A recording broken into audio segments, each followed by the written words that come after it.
Allah telah mendengar ucapan perempuan yang mengajukan gugatan kepadamu, Muhammad, tentang suaminya dan mengadukan halnya kepada Allah. Dan Allah mendengar percakapan antara kamu berdua. Sesungguhnya Allah Maha mendengar, Maha melihat.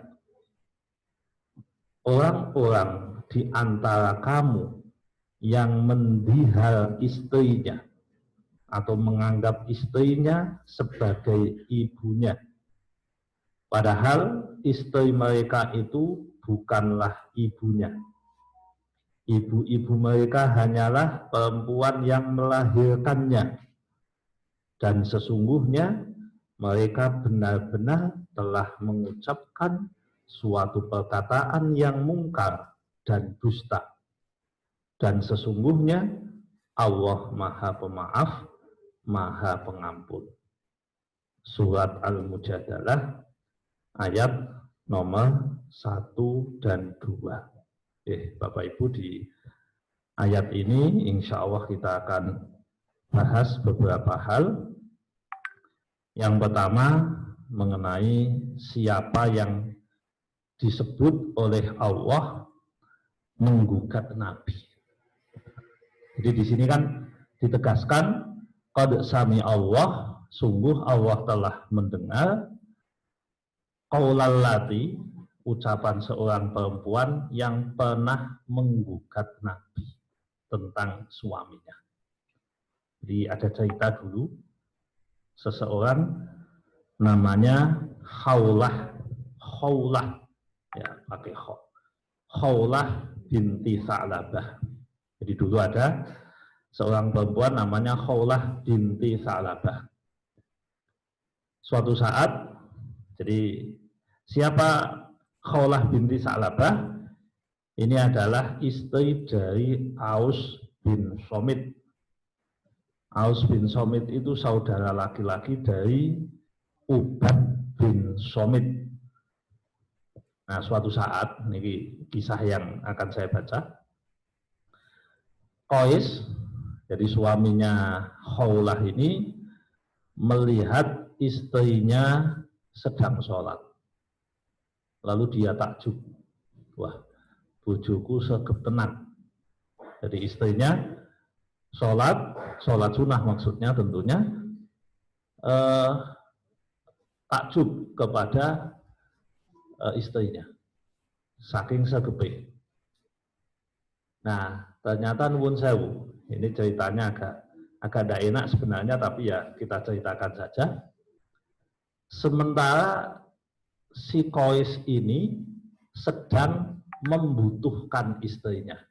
Nah, saya tidak perlu tegaskan ya kalimat membutuhkan ini. Dia sedang membutuhkan istrinya.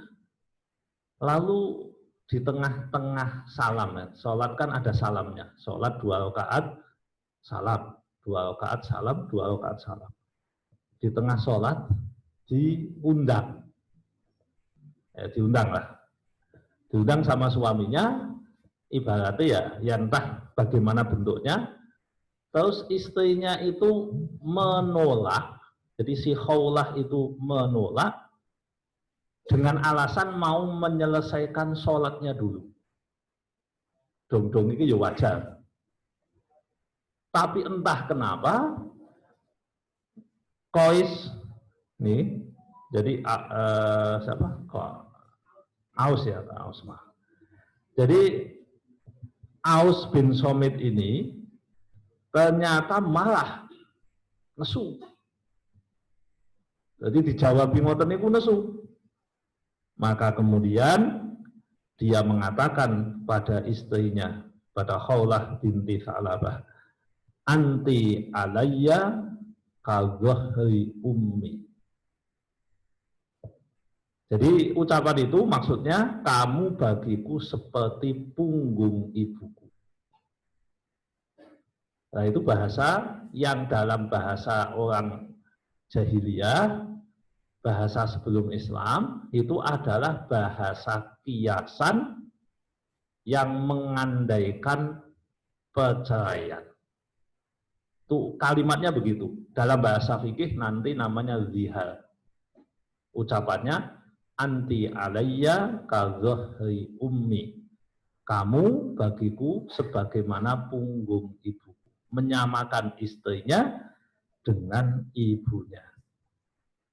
Nah, karena ini sudah masyhur sebagai kalimat tolak, meskipun kalimahnya berbentuk kinayah, mendengar kalimat itu, Khawlah akhirnya ngomong sama suaminya. Jadi di waktu lain kan, mungkin marahnya sudah mereda, kemudian dia mengatakan pada suaminya, wallahi la tuqaribuni hatta a'radul amra ala Rasulillah.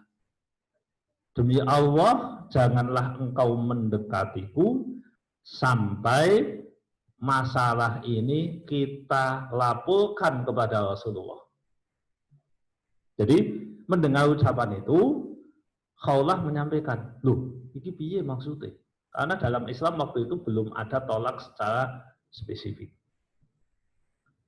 Kemudian Khawlah itu pergi kepada Rasulullah dan mengatakan, wahai Rasulullah, sesungguhnya suami saya, jadi suami saya ini mengucapkan kalimat zihar kepada saya. Lalu bagaimana? Nah, Rasulullah belum bisa menjawab. Lalu si Khawlah itu minta perlindungan, biar jelas lah, minta kejelasan. Wa qad akhadani wa ana jamilatun wal ana qad kabuasinni waliya minhu auladun indomamtuhum ilayya ja'u wa indomamtuhum ilaihi do'u. Ini laporan pengaduan yang disampaikan oleh Khawlah kepada Rasulullah. Ya Rasul, saya ini sekarang sudah menjelang tua. Dulu saya diperistri oleh suami saya dalam keadaan masih muda dan cantik. Sekarang saya sudah tua. Tapi suami saya mengucapkan kalimat itu. Tolong dong saya dibela, ibaratnya begitu. Kalau saya, dan saya sudah punya anak dengan dia, kalau kemudian ini bentuknya adalah perceraian, maka kalau anak-anak dibebankan kepada saya, mereka akan kelaparan. Tapi kalau anak-anak dibebankan kepada suami saya, mereka akan disia-siakan. Nah, kemudian Rasulullah karena belum bisa jawab, ya beliau jawabnya, nanti nunggu kesempatan yang tepat.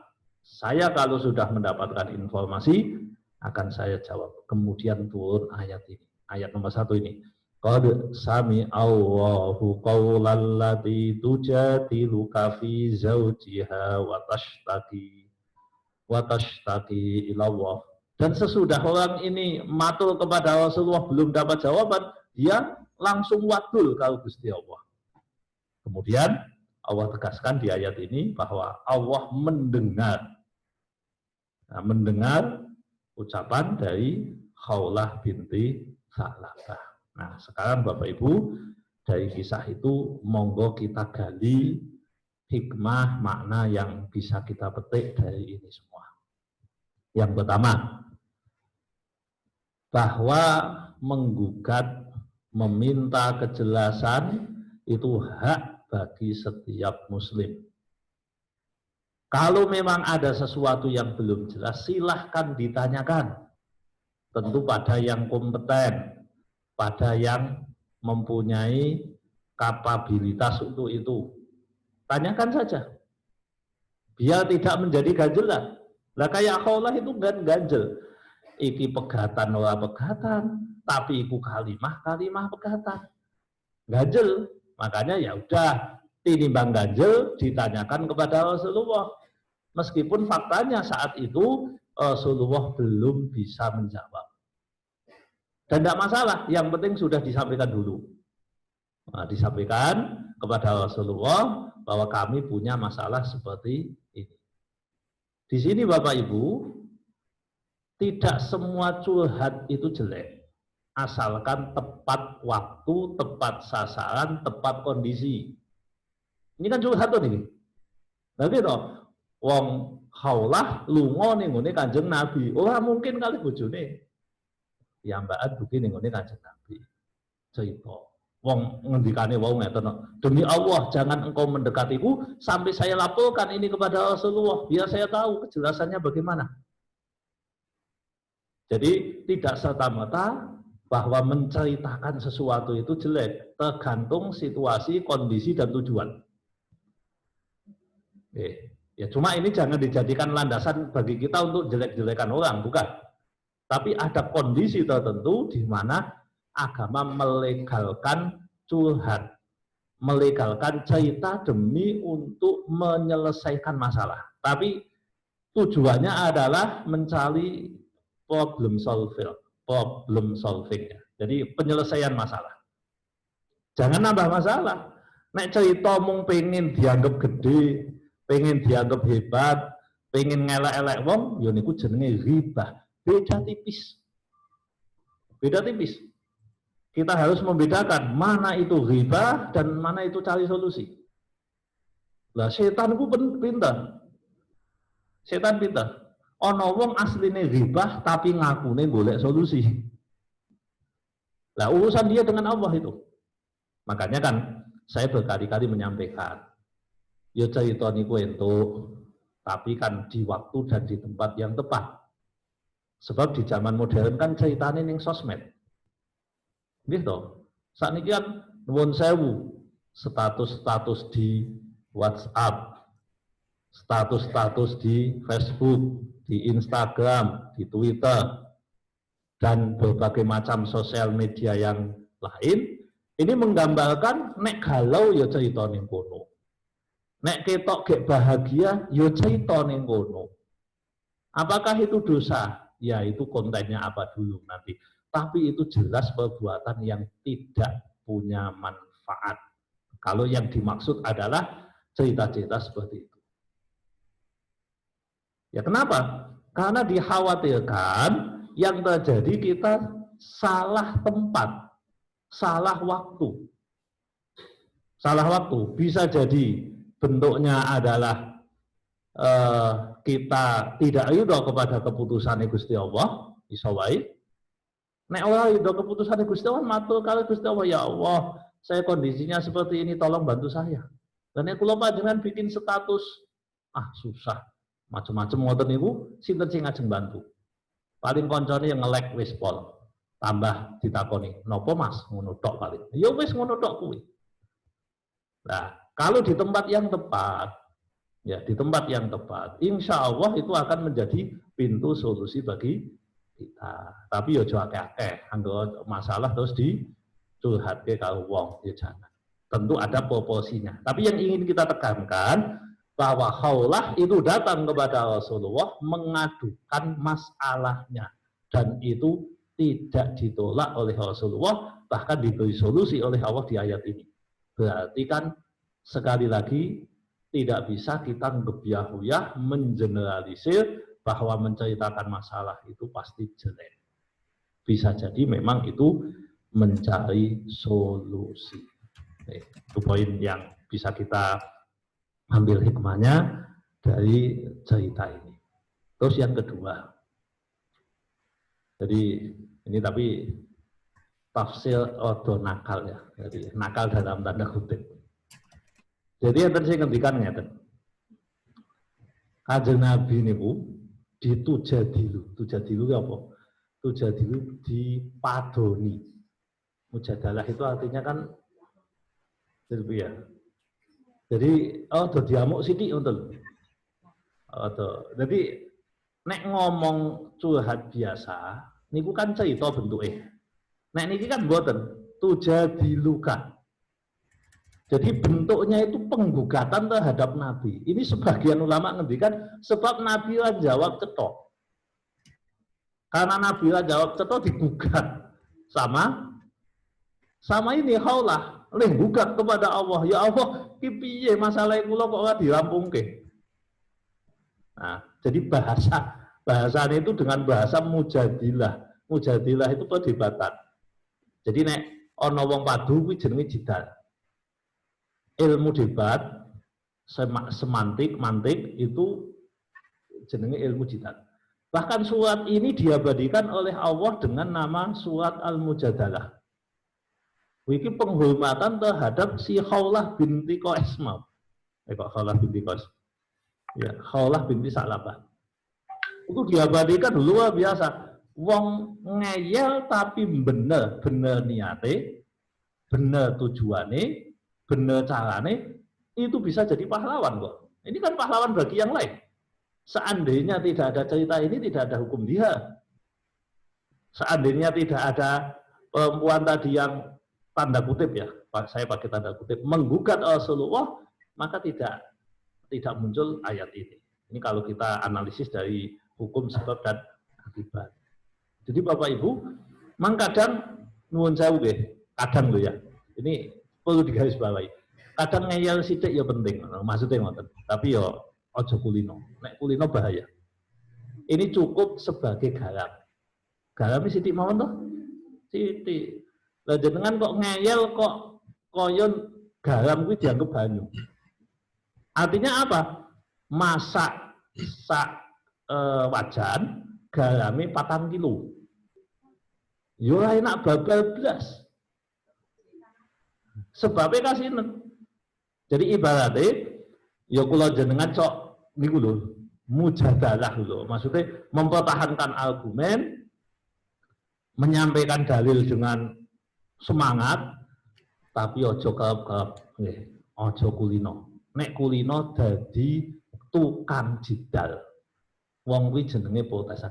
Tukang kritik kuwi apik, tapi nek dong-dong mengkritik kuwi apik.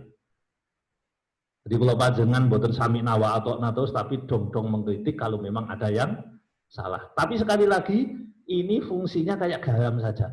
Jadi menyeimbangkan kondisi.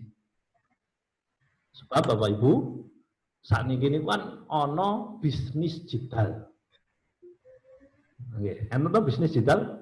Wong ning TV acara-acara sing bentuknya perdebatan kuwi tinggi-tinggi. Saya tidak usah sebut nama ya, pelanggaran sosial. Tapi ya artinya kan kondisi seperti TV yang mewawancarai atau dengan narasumber A dan B yang saling bertentangan, kan kita menikmati jidal loh. Jadi ini ono wong padu kan seakan-akan apa adrenalin kita meningkat. Jadi kalau panjenengan sing seneng bal-balan, mek seneng padu ketoke modele padha. Modele lah, saya tidak mengatakan sama. Modele padha, belo-belonan maksudnya. Nek bal-balan kan umpamane si main sinten, Mbak? Kula mboten nate nonton bal soalnya. Ya umpamane kesebelasan X sama Y. Niku antara X mbek Y niku leh belo kan tenanan. Wis pokoke apa wae sing pembelaan X ya sing disenengi kuwi apa saja selalu benar. Salah we tetap dibelo bahwa ini kayak nasib sial. Padahal ya aslinya elek. Tapi kan wakil lemu elek. Lah padha niku ning ngene jidal ya begitu. Nah, kita khawatir nek kula panjenengan kok kakean jidal, sekali lagi kakean nggih. Kakean jidal tidak proporsional yang ada atos atine meningkatkan ta'assub, meningkatkan kondisi di mana seseorang itu terlalu fanatik pada sesuatu. Ditandani. Ini ana wong seneng-seneng sithik-sithik seneng jidal, seneng padu, seneng debat, ilmune pas-pasan debate tenanan. Nah, itu nandake atine atos. Atine atos. Wong Imam Syafi'i ini, Bu. Nanti debat itu tanda kutip beliau diam, memilih diam. Padahal sing dilawan itu ulama terkenal. Namanya Ibnu Rahuyah, ada yang membaca Hawai. Itu salah satu ulama hadis. Ibnu Rahuyah ketemu Imam Syafi'i. Beda pendapat, cek debat. Itu masalah kulit yang disamak. Nah, Ibnu Rahuyah itu mengatakan, saya membaca hadis bla bla bla bla bla seperti ini, bahwa yang namanya kulit bangkai itu tetap najis, tidak bisa diapa-apakan. Jadi nek ono sapi bangkainya kulitnya tetap najis. Imam Syafi'i ngendikan, nek menurutku kuwi kok asalkan disamak berarti bisa suci. Nah, Ibnu Rahuyah niku meninggi bahasanya. Udah bisa. Itu sudah dinasih. Hadisnya sudah diamandemen. Jawaban Imam Syafi'i, ya wis, nek pandanganin jenengan ngoten. Itu disaksikan oleh Imam Ahmad bin Hambal. Jadi Ahmad bin Hambal ndelok enten Ibnu Rahuyah ketemu Imam Syafi'i sedang jidal, sedang debat dalam masalah itu. Sing cerita niki sinten? Sing cerita Imam Ahmad. Imam Ahmad ngendikan, aku luweh matuk karo Ibnu Rahuyah. Walaupun Imam Syafi'i itu guru saya. Ini kan luar biasa tuh Bapak Ibu. Luar biasa. Objektif betul. Imam Syafi'i itu guruku. Tapi dalam soal ini saya memilih pendapatnya Ibnu Rahuyah. Jadi kulit binatang yang disamak itu tidak menjadi suci, ya tetap najis. Nah, cuma Imam Ahmad kata, tapi saya menaruh jempol luar biasa lah bahasa sekarang untuk Imam Syafi'i, di mana beliau diam meskipun beliau mampu berargumen dengan lebih tegas. Dan apa yang terjadi? Barokah menang. Tidak sampai beberapa tahun, artinya dalam waktu yang tidak lama, Ibnu Rahuyah datang kepada Imam Syafi'i, sekaligus Imam Ahmad bin Hambal sing mendukung Imam Ibnu Rahuyah, datang kepada Imam Syafi'i dan rujuk dari pendapatnya. Rujuk itu kembali mengikuti pendapatnya Imam Syafi'i dan mengatakan bahwa hadis yang saya sampaikan dulu itu, yang saya sebut sebagai pembatal atas apa yang panjenengan sampaikan, ternyata itu hadisnya tidak jelas. Luar biasa ini. Itu jidal proporsional. Tapi nek jidal wis dadi hobi kuwi bahaya. Menurut saya nggih, lan kula jenengan nek jidal sak madya wae. Ora usah metenteng, jidal terus ke sesuk. Iki wong Lampung ya sesuk. Kalah saiki sik, aku tak golek dalil meneh sesuk terus ke. Nanti kiamat mboten rampung. Niku padha masak sak wajan, galame 4 kilo. Wasine ora karuan. Nek dirasane jan ora enak-enak blas. Niku wong mesti nyebeli. Nggih, Bapak Ibu, wong kok senengane debat niku mesti nyebeli. Nah, mulane kula panjenengan nyebeli menungso, nyebeli Gusti Allah, nyebeli agama, jangan jadi orang yang menyebalkan. Sebabnya wong zaman saat ini niku sebagian nggih mboten kabeh, sebagian niku senengane padu ngono kuwi. Dene ilmune ora pate akeh, tapi senengane padu, suarane bata. Nah, jadi suarane sing dibuantono ya memang menang telak dia. Ya menang suara maksudnya, menang telak-telake bantal maksudnya. Nah, jadi jangan begitu. Sekali lagi, mujadalah itu boleh secukupnya untuk mempertahankan argumen secara proporsional dengan niatan yang baik. Makanya Imam Ghazali ngendikan, jadi dalam bahasa perdebatan itu ono jidal, ono khusumah. Jadi khusumah niku yo padu padha.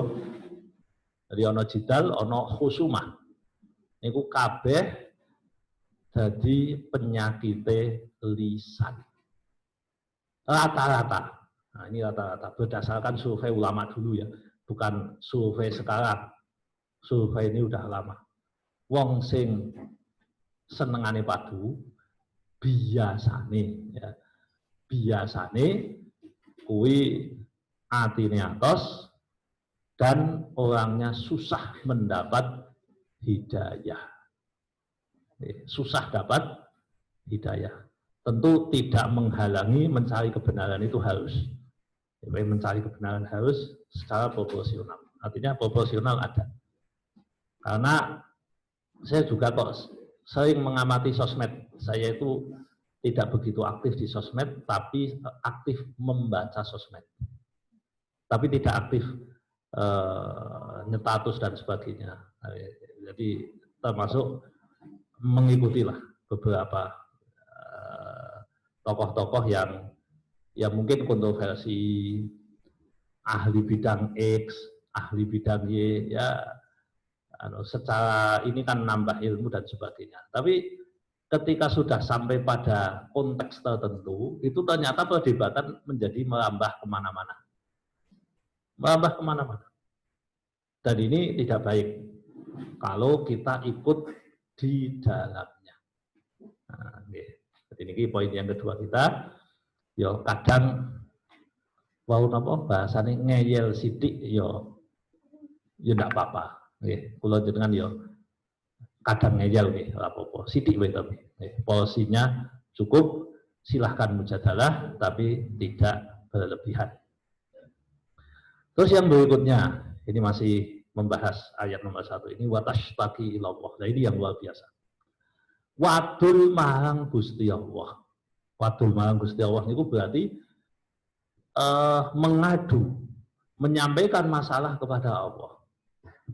Ini yang kemungkinan di era saat ini menjadi berkurang porsinya. Jadi wong karena sudah seneng curhat sama manusia, akhirnya do lali cerita marang Gusti Allah. Nah ini monggo kita tingkatkan yang ini. Jadi bagaimana kita bisa meningkatkan wadul kita kepada Allah? Porsinya ditambahi. Ya entah dengan bentuk apa-apa, jenengan kan bisa menyiasati sendiri, tapi sing penting waduli kepada Allah diperbanyak. Nek ono masalah apa-apa, waduli ning Gusti Allah sik sadurunge liyan. Kemarin kan ada berita, sudah pasti, sudah diketok bahwa Singapura memasuki masa resesi.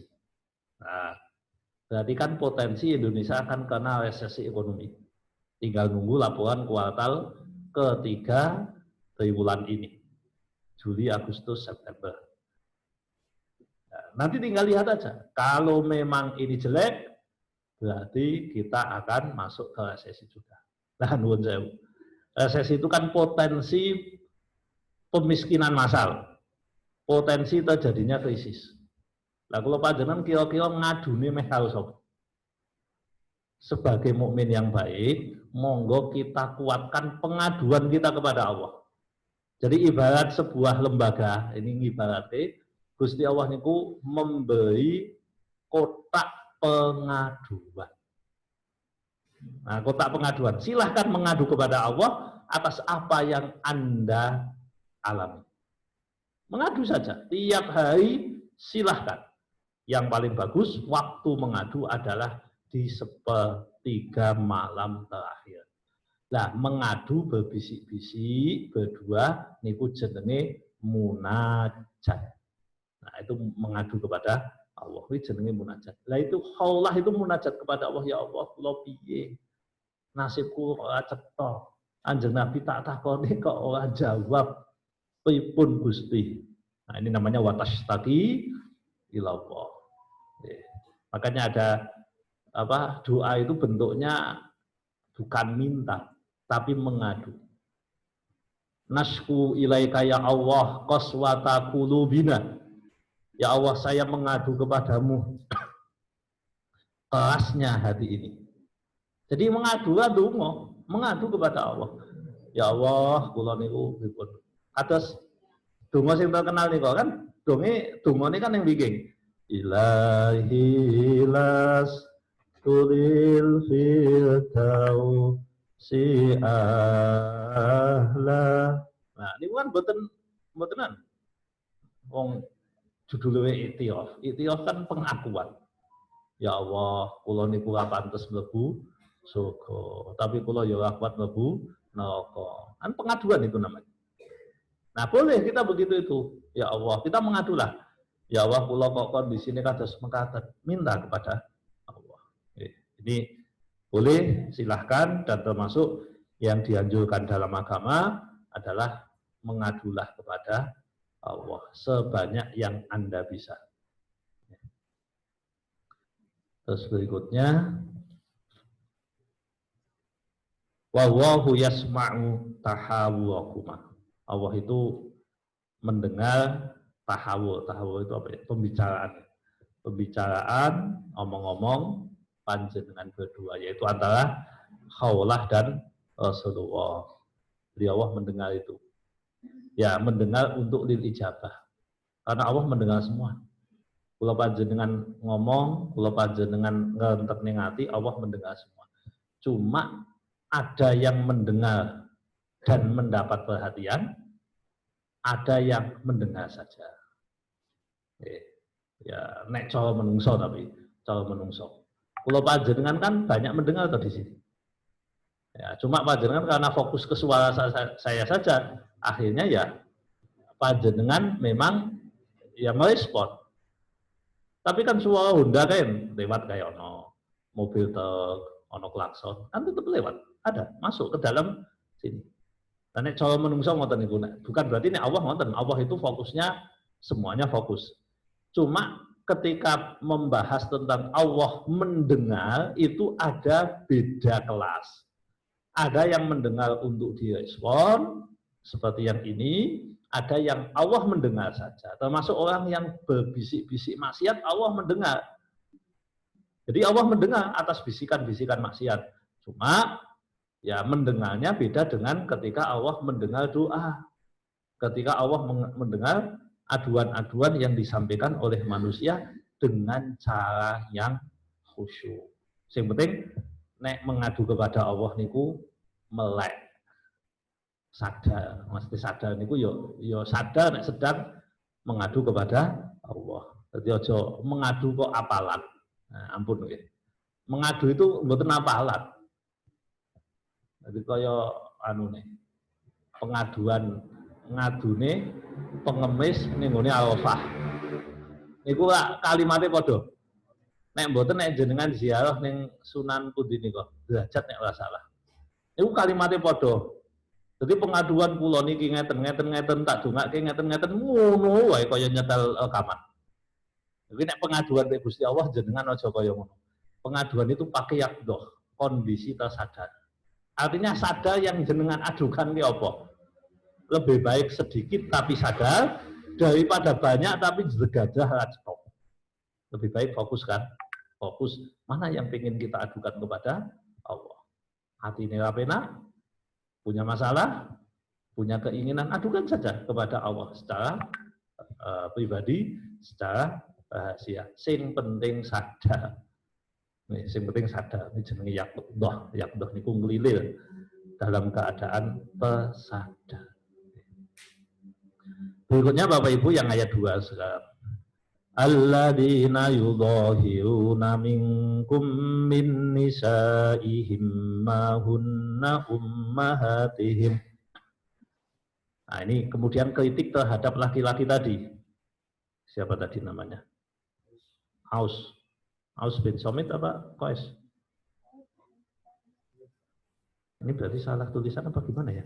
Di bawahnya Qais semua tapi di atasnya Aus.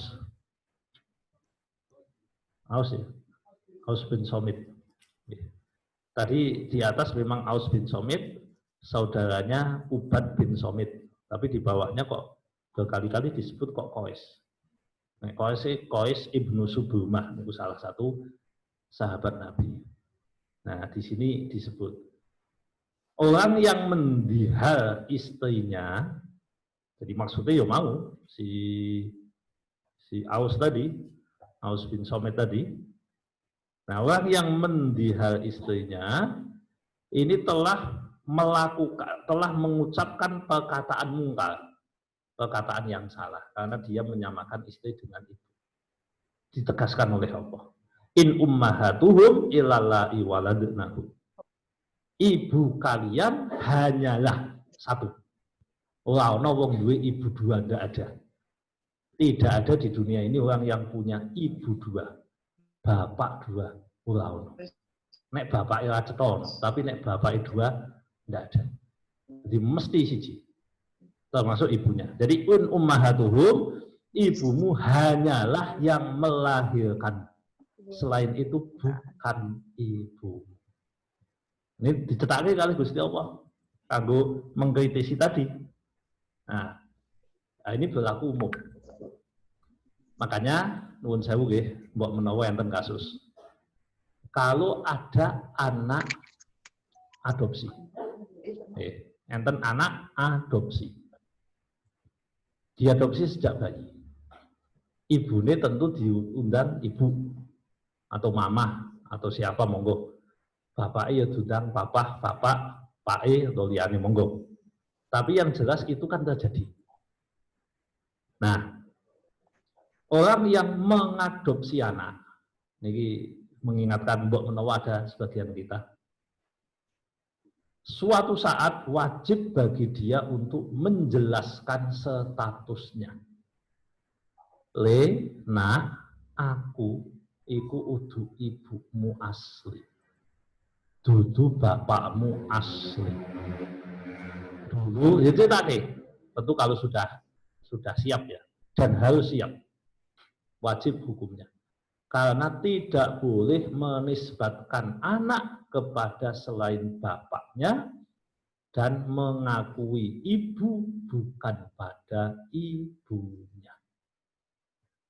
Jadi sing dadi ibu mung sing lahirke tok. Liyane tetap bukan ibu, walaupun berperan sebagai ibu. Tapi bukan ibu. Kuwi tak anggap ibuku, ndak apa, tak anggap. Tapi kan ngerti ibu sesungguhnya bukan dia. Nek nganti diumpetake, pasti nanti di akhirat dia akan ditanya oleh Allah. Nah, ini berat, tapi harus dilakukan. Karena ada salah satu yang kemudian pernah mampir ke saya, terus tanya, Pak, wah ini kasusnya kula. Anaknya kula niku anak adopsi. Anda tahu, tetangganya juga tidak tahu. Tidak tahu. Sampai tidak tahu. Ini sekitar 2 tahun yang lalu saya sampaikan kudu lek, wah ini ajeng skripsi mesake bocahe. Ya wis mangke bahas skripsi, tapi nuwun sewu. Kalau jenengan kadung mati kok durung ngandhake jenengan dosa. Jadi kudu dikandhake. Dengan cara yang tepat biar tidak stres, tapi kudu dikandhake. Terus hubungan Bapak Ibu. Hubungan yang tidak putus itu hanya kepada istri, ibu, bapak, saudara kandung. Dan itu yang kemudian dilarang memutus tali silaturahim. Nek liyane niku ya ana larangan tapi ora galak-galak nemen maksudnya.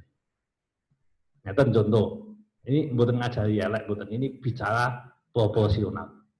Bicara proporsional. Tapi kita memang harus proporsional. Dalam beragama kita harus menyampaikan sesuatu itu apa adanya. Ora kena ditutup-tutupi meskipun kita harus memilah dan memilih sikap kita.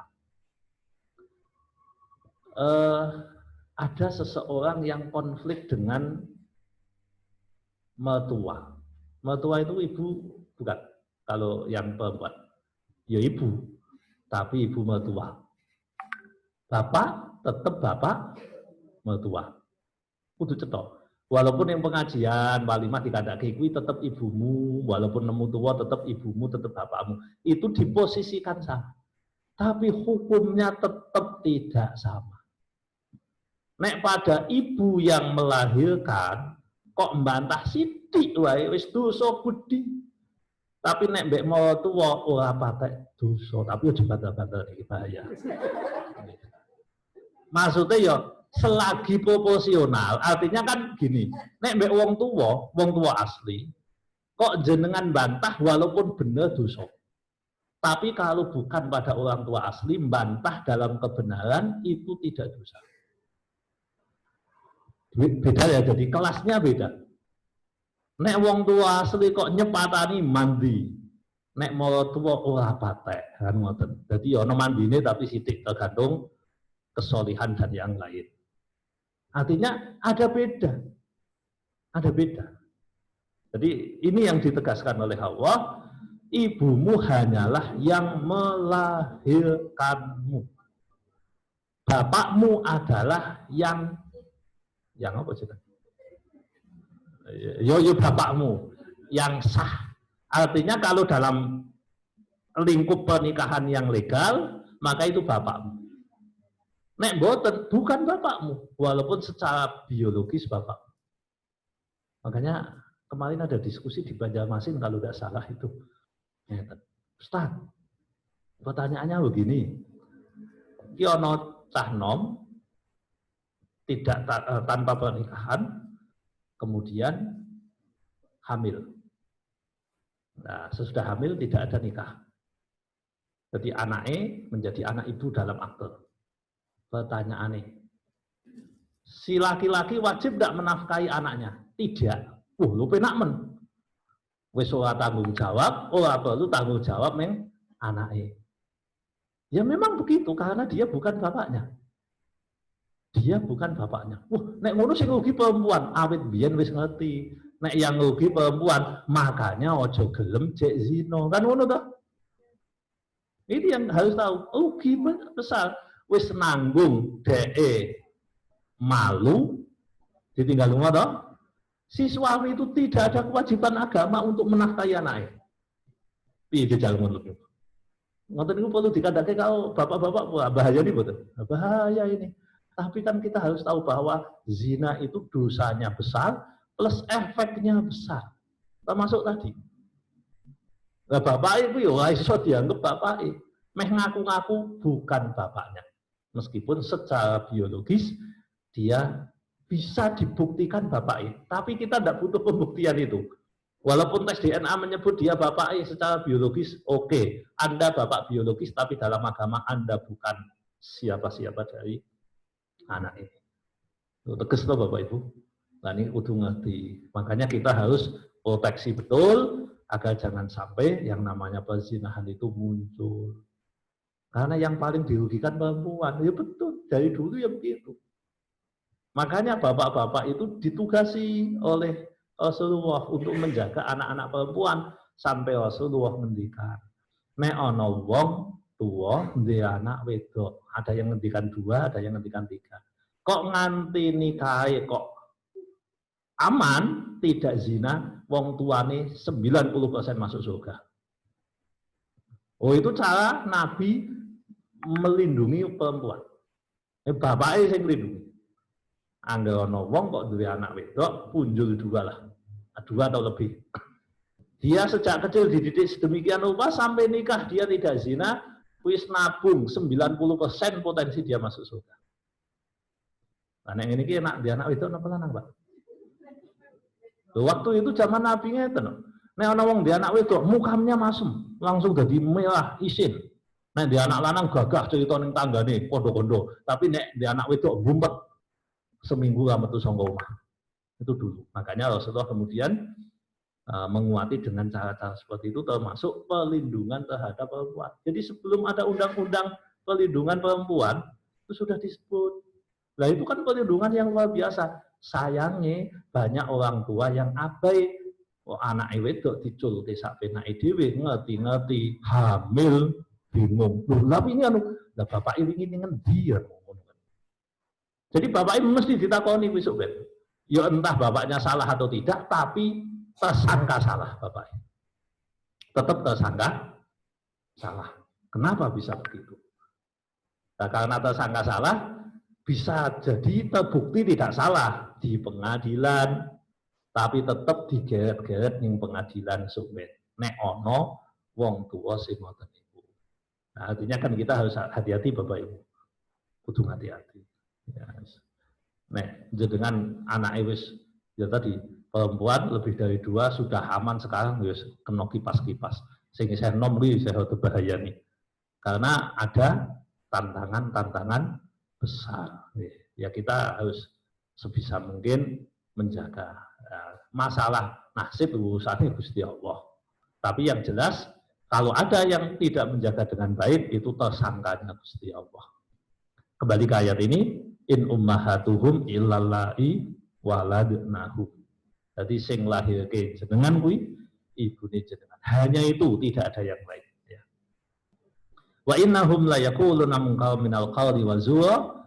Ucapan bahwa istri sama dengan ibu, mengatakan kepada istrinya anti alayya kadhri umi, itu perkataan yang zur, perkataan yang tidak baik, tidak benar dan mungkar.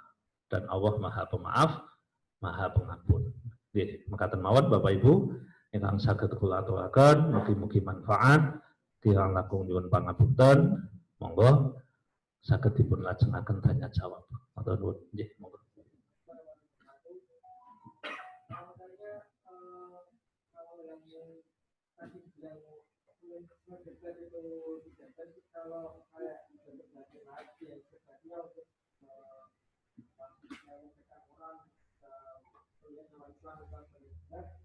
Aku sering punya orang itu punya. Lalu yang kedua itu seorang perempuan setelah menikah itu kan situasinya itu itu kan yang jadi orang tua bicara ke suami. Itu para suami itu juga jadi punya apa ya? Juga kemarin seperti orang tua yang kalau berdua itu bisa dilakukan seperti orang tua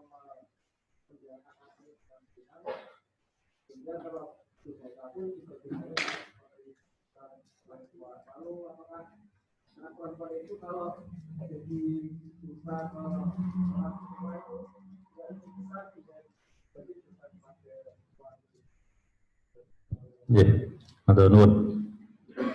Yang pertama tadi kita sampaikan bahwa mujadalah itu penting secara proporsional untuk membela dan menyampaikan argumen kebenaran. Memang mujadalah itu harus dilakukan.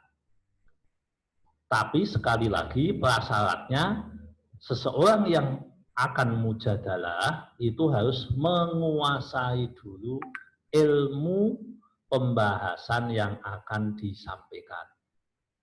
Kalau diskusi-diskusi ilmiah, debat mengenai kondisi tertentu yang jelas itu baik, benar, dan mencari kebenaran, maka dalam agama itu salah satu media dakwah dengan cara terakhir. Itu sebenarnya cara terakhir. Makanya di juz 14 itu Allah sampaikan, ud'u ila sabili rabbika bil hikmati wal mau'izatil hasanah. Wal mau'izatil hasanati wajadilhum billati hiya ahsan. Ajaklah seseorang menuju Allah. Termasuk tadi yang ditanyakan, orang berdakwah mengargumeni orang-orang kafir agar menjelaskan tentang Islam bla bla bla dan sebagainya, dan mereka membantah, kita perlu mujadalah. Ya, di situ memang media dakwahnya strateginya ada 3. Pertama bil hikmah, yang kedua dengan mau'izatil hasanah, yang ketiga dengan jadilhum. Jadilhum itu artinya berdebat. Ya nek rada halus sithik diskusi. Diskusi kan rada halus. Nek debat wis rada metu sungune sithik. Nek khusumah kuwi wis meh ngantem gelas barang, itu jenenge khusumah. Jadi diskusi, debat, para padu. Nek to makna santrine niku wal khusumatu lan para padu. Padu niku ya wis metu sungute kabeh, mripate wis dawa abang kae. Nek khusumah ndak jidal ndak. Jidal itu dititik sampai adu argumen. Lah, itu bisa berubah jadi khusumah seketika ketika perbedaan tujuan, argumen yang jelas terbantahkan tapi dia tidak mau menerima. Karena ada model manusia itu awalnya jidal tapi tekan tengah gon jebule jadi khusumah. Ini jadi ini padu. Ini sudah keluar dari real. Sebenarnya orang yang seperti ini sudah bisa dilihat. Jadi dilihat, oh ini wis metu sangka argumen yang ada. Munculnya biasanya adalah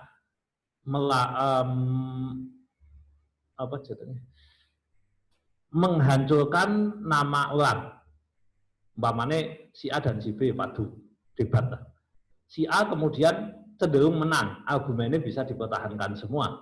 Si B mengatakan, loh, tapi kan kamu tidak jelas. Kamu itu lulusan mana umpamanya. Nah, ini udah menyerang, itu berarti sudah khusumah. Orang tekanan. Jadi sudah menyerang pribadi. Jidal hanya ada di area adu argumen titik. Kalau sudah melebar, berarti wis khusumah. Khusumah ini pun sekali lagi pola padu wau. Nek jidal masih dilegalkan dalam agama, silahkan. Silahkan, wong kita tadi sampaikan bahwa khaulah itu memang menjidal Rasul, mendebat Rasul. Loh, kok iso ngene ngeten. Ya mungkin bahasanya kan lebih halus ya. Saya juga tidak tahu bahasa yang dipakai itu bahasa halus apa do ngamuk sithik kula ya betul nanti. Tapi yang jelas ada jidal.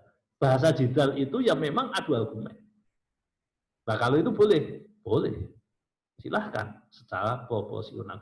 Yang dikhawatirkan itu afatul jidal. Bahaya dari jidal ketika kita tidak mampu ngerem. Remnya blok. Wis kadung menikmati perjidalan, perdebatan, lalu sopo wae jek debat. Tapi bar salat santai-santai ana kancane jagong diwanu terus dianu. Mas tak kandhani ngene-ngene terus ngajak padu tanggane. Kan ana wong ngoten niku ya modele ada. Nah, itu wong sing atos atine kula jenengan jangan begitu. Terus yang kedua, tadi kita sampaikan ibu adalah yang melahirkan. Terus kemudian membantah ibu itu tidak boleh. Nah, ada penambahan bahwa untuk perempuan yang sudah bersuami, status orang tua itu hanya dipindah ke suami. Jika masih suaminya tapi nek wis pegatan ya balik meneh. Jadi seorang bapak yang notabene-nya sebagai bapak dan wali dari anak perempuan, ketika dia menikahkan, maka dia sudah melepas haknya. Jadi dhek sing ngopeni hake dadi wali wis dilepas kanggo suaminya. Artinya dia menjadi manusia kedua, termasuk dalam ketaatan. Sehingga kalau ini harus dipertentangkan seandainya terjadi, apakah ikut suami atau ikut bapak atau ibu, selagi masih menjadi istrinya, maka tetap ikut suami. Nah, jadi ikut suami itu kalau sudah bersuami. Kalau belum ya enggak, kepada ibunya. Nah, laki-laki sekarang. Nah, laki-laki kan punya istri kan tetap bisa anak embok nih. Nah, karena dia masih anak embok nih, kewajiban taatnya seorang suami itu tetap kepada ibu dan bapaknya. Ibu dan bapaknya. Jadi wajib taatnya wae kuwi. Lah nek terjadi pertentangan antara taat kepada istri dengan taat kepada bapak ibu, ya menang taat pada bapak ibu. Kuwi nek urusane taat, tapi nek urusane nafkah. Ya, nafkah antara ibu dan anak atau bapak dan anak, ibu dan istri tetap dhisike istri. Lho beda lho nggih. Jadi untuk urusan nafkah, kalau urusan taat ibu bapak, kalau istri menang ibu bapak. Tapi nek nafkah menang bojone. Nah, mulane urusan duit menang bojone. Urusan taat menang mbokne. Nah, ngoten. Jadi menang itu. Dalam urusan ini, artinya kalau nafkah, dia hanya punya nafkah wajib. Ibaratnya kebutuhan sehari itu 50.000. Dia hanya mampu mendapat uang 30.000. Kayak ke mbokne, apa kayak ke bojone? Kayak ke bojone. Nah, jadi ada perbedaan di sini. Kenapa? Karena nafkah kepada istri itu wajib. Sementara nafkah kepada bapak ibu itu wajib jika. Jadi wajib jika mampu, jika ibu bapaknya miskin, jika keluarganya miskin semua, hanya dia yang mampu. Ini anak itu yang lain sudah mencukupi, sudah tidak ada kewajiban bagi anaknya. Jadi beda, kalau urusan nafkah, kewajiban kepada istrinya lebih didahulukan daripada kepada ibu dan bapaknya. Tapi nek urusan taat kepada ibu bapak lebih didahulukan daripada pada istrinya. Ini harus dibedakan karena dong biahuya, ono sing bela bojone ya pokoknya nomor 1 bojone, mbokne nomor 3. Nah, ini tidak bisa. Atau sing bela ibune, terus bojone dikiwakno. Ora dupeni. Nah, jadi ini kan tidak bisa. Jadi kita harus proporsional, mana yang wajib, mana yang sunnah, mana yang didahulukan. Ini semua harus memakai ilmu, mboten saged sembarangan. Nggih, katen matur nuwun. Cukup?